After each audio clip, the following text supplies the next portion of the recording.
அனைவருக்கும் வணக்கம். இது ஒரு அற்புதமான மயான காளியினுடைய காலச்சக்கரம். நான் உங்கள் மலையாள மாந்திரிகர் என் சந்திரகுமார். இப்போ மாந்திரிகத்தில் பில்லி, சூனியம், ஏவல், செய்வனன்னு இருக்கு. பில்லின்னா கிந்தியில் பூனை, பூனையை பழிகிறது. செய்வினைன்னா தகடுகள் எழுதி வச்சு கருப்பு துணியில் ஆடு பலி கொடுத்து எல்லாம் பண்ணுறது. சூனியம்னா ஜீரோவாக்குறது. ஏவல்னா ஆத்மாவை ஏவி விடுறது. இப்போ நம்ம ஒருத்தருக்கு சூனியம் வைக்கிறதுனா என்னன்னு பார்க்க போகிறோம். சூனியம் வச்சா என்ன நடக்கும்? கரண்டு, பாம்பு, ஹார்ட் அட்டாக்கு, விபத்து, கைகால் வராமல் போகிறது, இதில் என்ன வேணாலும் நடக்கும். ஆனால் அவங்களால நீங்கள் பாதிக்கப்பட்டிருக்கணும். சும்மா போயெல்லாம் ஒருத்தருக்கு சூனியம் வச்செல்லாம் ஒன்றும் பண்ண முடியாது. உண்மையிலே அவங்களால பாதிக்கப்பட்டு நிறைய மனவேதனைகள், கஷ்டங்கள் அடைஞ்சிருந்தால் மட்டும்தான் அந்த சூனியம் பலிதமாகும். சூனியம் எப்படி வைக்கிறது, இல்லை எப்படி வைக்கப்படுது? ஆட்டுத்தோல், ஒரு கருப்பு கலராக இருக்கிற தோலாக பார்த்து வாங்கிக்க. அந்த ஆட்டுத்தோலை கொண்டுட்டு வந்து நல்லா உப்பு போட்டு தேய்ச்சி எடுத்துட்டு, எல்லாம் வாடை வரும்.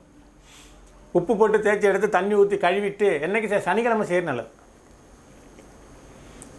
நல்லா உப்பு போட்டு கழுவி தண்ணி ஊற்றி நல்லா அலசிட்டு மேற்கு பார்த்து உக்காந்துக்க வேண்டியது.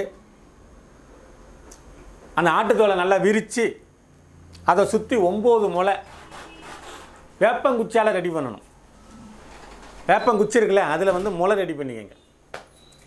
அந்த ஆட்டுத்தோலை நல்லா விரித்து வச்சு அந்த 9 முளையும் அடிக்கணும். டைட்டாக 9 முளையும் அடித்து இந்த ஆட்டுத்தோல் மேலே சம்மந்தப்பட்டவங்களுடைய ஃபோட்டோ, சம்மந்தப்பட்டவங்களுடைய துணி, ஒரு 6 செப்பு தக்கட்டில்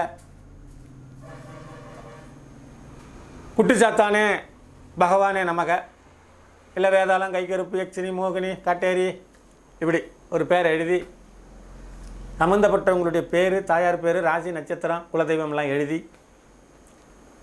அது சண்டால கருமைக்குன்னு ஒன்று இருக்குது. அதை தடவி அந்த ஆட்டுத்தோல் மேலே அந்த தகிட்டை வச்சு, அதுக்கு மேலே பன்னிக்கறி, மாட்டுக்கறி, கோழிக்கறி, கருவாடு, பச்சை மீன் இதெல்லாம் வச்சு, அதை சுற்றி மல்லிப்பூ, ஒரு பிராந்தி பாட்டல், சேவல் அறுத்து தலை உடம்பு எல்லாம் அதில் வச்சு, பழங்கனி எல்லாம் வச்சு,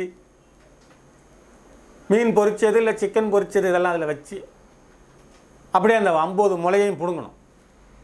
அந்த ஆட்டுத்தோலை சுற்றி 9 முளை அடிச்சிருக்கிறோம்ல, அது எல்லாத்தையும் பிடிங்கி அந்த முளையையும் அதில் வச்சு ஆட்டுத்தோலை அப்படியே மூட்டை மாதிரி கட்டணும். மூட்டை மாதிரி கட்டி தூப தீபமெல்லாம் காமிச்சு, எப்படி அந்த மூட்டைக்கு தூப தீபமெல்லாம் காமிச்சு, மேலே கொஞ்சம் போல் வேப்பெண்ணெயை ஊற்றி விட்டு, அந்த சண்டால கருமையை மறுபடியும் அந்த மூட்டை மேலே தடவி, நலம்புரியே, திரிபுரியே, ஆனந்த மகேஸ்வரியே, கோபிகை கோடரையே, சுடலையாடி பிணத்தை தின்னும் பூசி என்னும் எதிர்த்த சத்தூர் சிங்கு வங்க அவன் தெய்வத்தை கெட்டு கெட்டு காட்டறியே, கட்டு கட்டு உருட்டு உருட்டு 7 கதவு 9 வாசல் அக்கணி தாக்க தாக்க உதிர வெள்ளம் பாய சடு ஊசி நாட்டம் இடமில்லாமல் அரிசிரங்கு சொரிசிரங்கு வம்சம் காட்டறிய நசி மசி வங்கு ரங்கு டங்கு ஒடுங்கி வணங்கி நிற்க ஓம் சுவாக 1,08,000 ஒரு காட்டேரி மந்திரம். அறிவோம் கனகமுடி சாத்தான், கருங்குட்டி சாத்தான், அகோர குட்டி சாத்தான், ஆவடுகள் எடு, எதிர்த்த பேர் மீது போடு, தீயெடு பியடு, நான் நினைத்த பேர் மீது போடு, இரக்கம் பாராத, என்ன நினையாத, என் பேரை தெரிவிக்காத, சீக்கிரம் சீக்கிரம் ஓம் சுவாக. குட்டி சாத்தா மந்திரம் 51,000. நலம்புரியே, திரிபுரியே, ஆனந்த மகேஸ்வரியே, கோபிகை கோடரையே, சுடலையாடி பிணத்தை தின்னும் பூசி என்னும் எதிர்த்த சத்தூர் சிங்கு வங்கு அவன் தெய்வத்தை கட்டு கட்டு காட்டறியே, கட்டு கட்டு உருட்டு உருட்டு 7 கதவும் 9 வாசலும், கண்ணு, மூக்கு, வாயி, காது, பிறப்புறுப்பு, ஆசனவா 9 வாசலையும் டாக். ஆளையே சமிக்க வைக்குதா? அந்த மந்திரத்திலே வரும். என்ன நடக்கும்? வீட்டில் துணி இருக்கும், நெருப்பு பிடிச்சி எரியிற மாதிரி தெரியும் அவங்க கண்ணுக்கு. கல் வந்து டம் டம்னு உழுவும். சாப்பாடெல்லாம் மலை மாதிரி தெரியும். வேறு யாராவது கூப்பிட்டுக்கணும், பைத்தியம் ஐயா நல்லா தானே இருக்கும். சொல்கிற புரியுதா? ஆபத்தான வேலை. ட்ரை பண்ணுங்க. உண்மையிலே பாதிக்கப்பட்டிருந்தால், எதிரி பாதிக்கப்பட்டிருந்தால் அதை செய்யும். அதுக்கு பிறகு இந்த மூட்டையை கொண்டுட்டு போய் மயானத்தில் ஆழமாக குழி நோண்டி புதைக்க வேண்டியதான். விதைச்சதுக்கு பிறகு அங்கே ஒரு 4 எலுமிச்சம்பழத்தை வெட்டி குங்குமம் தடவை 4 பக்கம் பலி கொடுத்துட்டு திரும்பி பார்க்காம வந்து குளிக்கணும். குளிச்சுட்டு அந்த துணியெல்லாம் போட்டுறணும். இந்த பூஜையில் ஈடுபட்டவங்க அந்த துணியெல்லாம் போட்டு வேறு துணி கட்டணும். ஒரு 3 4 நாள் 5 நாளுங்கிறது கிடையாது.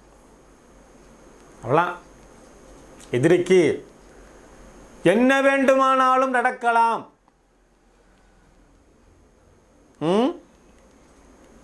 என்ன வேண்டுமானாலும் நடக்கும்.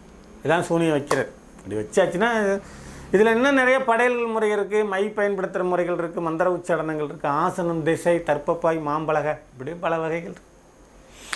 சொல்கிறேன், தேவைன்னா கேளுங்க, சொல்லித்தேன். நல்ல தகவலோடு அடுத்த காணொலியில் உங்களை சந்திக்க வர உங்களிடமிருந்து தற்காலிகமாக விடைபெறுவது உங்கள் அன்பு சந்திரகுமார், மலையாள மாந்திரிகர் மற்றும் தாந்திரிகனும். நன்றி, வணக்கம், வாழ்க வளமுடன்.